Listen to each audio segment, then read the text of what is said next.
Hello everyone, good morning. कैसे हो आप सब? मॉर्निंग का देसी ब्लॉग में आपका वेलकम है।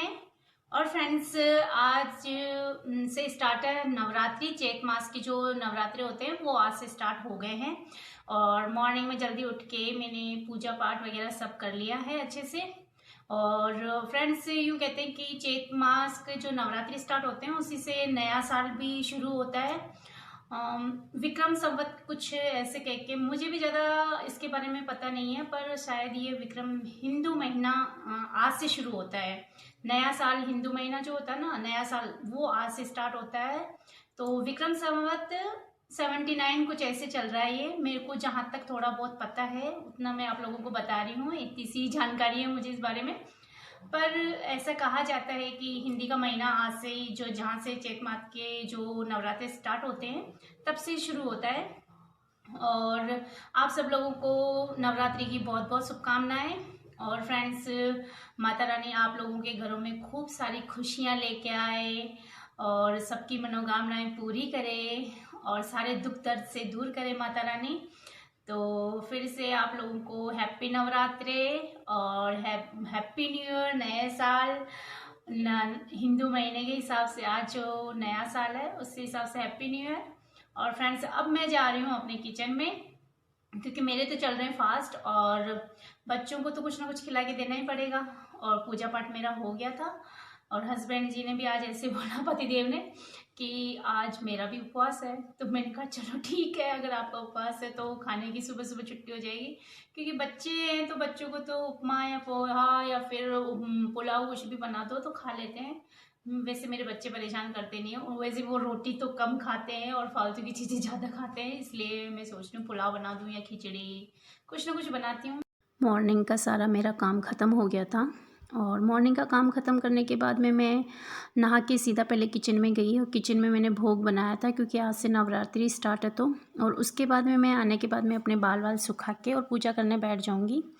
और खाना मैं लेट बनाऊंगी। वैसे तो खाना क्या है मेरे कि जल्दी बन जाता है, क्योंकि ऑफिस जाते हैं 9 बजे, तो 8:30 बजे तक मेरा खाना बन जाता है मॉर्निंग का। और बच्चे भी अब स्कूल चले जाने लग जाएंगे तो इनका टिफ़िन 7 बजे चला जाएगा, तो मेरा काम 9-10 बजे तक लास्ट ख़त्म हो जाता है। पर अभी आज तो मैं पहले पूजा करूँगी, उसी के बाद खाना बनाऊँगी। हो गया है मॉर्निंग का टाइम और मैं नहा के आ गई थी। और मैं सोच रही थी कि अब मैं नेल पॉलिश लगा लूँ, थोड़ी सी मेरे नाखून आधे अधूरे हो रहे तो इसलिए मैं नेल पॉलिश लगा रही थी। और मैंने पहनी आज साड़ी और मैं तैयार होके और पूजा करने बैठ गई थी, क्योंकि पूजा का टाइम भी फिर निकल जाता है। क्योंकि आज घट स्थापना, खैर घट स्थापना मैं करती नहीं हूँ, मैं नॉर्मली पूजा ही करती हूँ शुरू से ही। और नवरात्रे तो मैं पूरे 9 दिन की करती हूँ। किसी किसी घर में घट स्थापना होती है, करते हैं, बहुत लोग करते हैं घट स्थापना, पर मैं नहीं करती घर में, क्योंकि मैं अकेली हूँ तो मेरे हिसाब से सारा काम देखती हूँ। तो फिर यूँ रहता ना कि जैसे कि अगर घट स्थापना करो तो फिर भी सारी विधि विधान से ही सब कुछ देखना पड़ता है, माता रानी की सेवा उसी हिसाब से करनी पड़ती है। तो कभी कभी जैसे आप लोग भी जानते हो, लेडीज़ में कुछ ना कुछ ऐसी प्रॉब्लम आ जाती है तो फिर नहीं हो पाता है, इसलिए मैं घट स्थापना नहीं करती हूँ। और फिर मेरे बच्चे अभी छोटे भी हैं तो फिर वैसा काम या फिर वैसे ध्यान नहीं दे पाते हैं। तो फ्रेंड्स, अभी कौन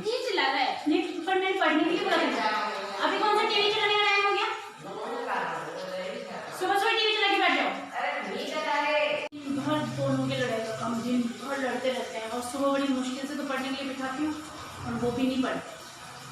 पता नहीं क्यों मेरा तो सिर दुखने लग जाता है कभी कभी इनकी वजह से। अब ये देख लो, आप लोग देखो कि कैसे डोल रहे हैं, बस डांस कर रहा है। तो तुम्हें इतना चिल्ला है, पढ़ने बैठ जा भाई, जाके थोड़ी देर, मैं तो खाना भी नहीं दूंगी, सच कह रही हूँ।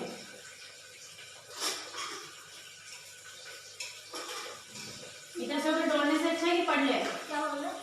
मैं कहीं खाना भी नहीं दूंगी मैं, अगर पढ़ाई नहीं की तो। क्या बोल रहे हो जनी? कैसे खा लूँगा?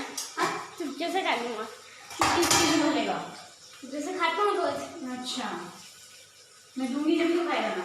और बच्चों के चावल बनाने के बाद में मैं जो कपड़े थे वो दिन में ही ले आई थी, क्योंकि धूप इतनी तेज़ होती है ना कि कपड़े मैं घंटे भर धूप में सुखा के नीचे डाल देती हूँ। थोड़े बहुत गीले होते हैं, अगर जैसे जीन्स वगैरह होती है तो फिर वो नीचे ही डाल देती हूँ, सूख जाती है। पर मतलब आधा घंटा ही रखती हूँ, ज़्यादा नहीं रखती हूँ मैं अपने कपड़ों को धूप में। कैसे कह रहा कैसे कह रहा?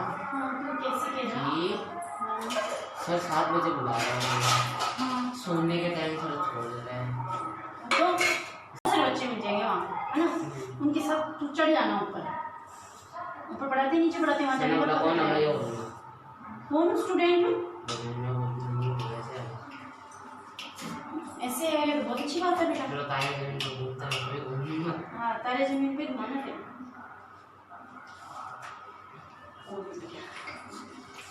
इतना परेशान है सिर्फ कोचिंग के लिए यार। नहीं नहीं पर जैसे कि मतलब तेरे की बाहर भेज दो तो रुके ही नहीं। इसको मैंने कोचिंग में रखा था, तो अब ये सारे मतलब मुझसे पूछ रहा है कि मैं कैसे जाऊंगा मम्मी, कैसे क्या करूंगा। तो मैंने कहा कि अभी तू छोटा बच्चा नहीं रहा, कल को तुझे मैं बाहर रखूंगी तो अपनी ज़िम्मेदारियां खुद को निभानी पड़ेगी, अकेले रहना पड़ेगा, खाना भी बना के खाना पड़ेगा। अब तू 10th में आ गया है तो खुद अकेला चलना सीखो, मम्मी के सहारे कब तक चलेगा। बस यही चीज़ें मैं इसको समझा रही थी।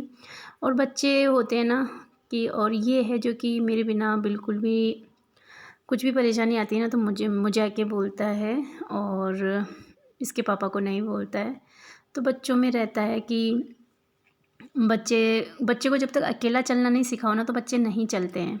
तो बस आजकल मैं यही कोशिश कर रही हूँ कि बड़ा वाला थोड़ा सा अकेला रहना सीखे, कल को शायद ये बाहर जाए, बाहर पढ़े और इसको हॉस्टल वगैरह में रखूँ तो ये एडजस्ट कर सके अपनी लाइफ को।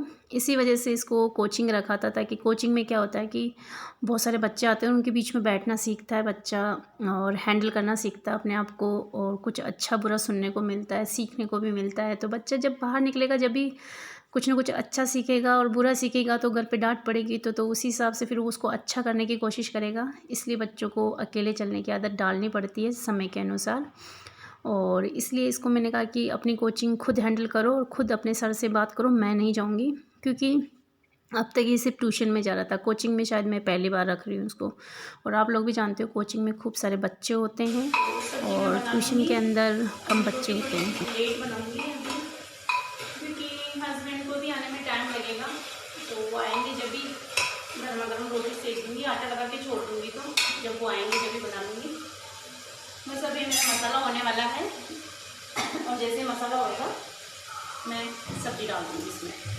और आप लोग भी कभी दाल के साथ लौकी ट्राई करके देखिए, बहुत टेस्टी बनती है। मैं तो अक्सर ऐसे बनाती हूँ, लौकी सादी जो लौकी होती है वो बहुत कम बनाती हूँ, तो मैं दाल के साथ ही बनाती हूँ। अरहर की दाल के साथ बना लो, अरहर की दाल के साथ ही वैसे अच्छी लगती है ज़्यादातर, और कुछ लोग चने की दाल के साथ भी बनाते हैं इसको।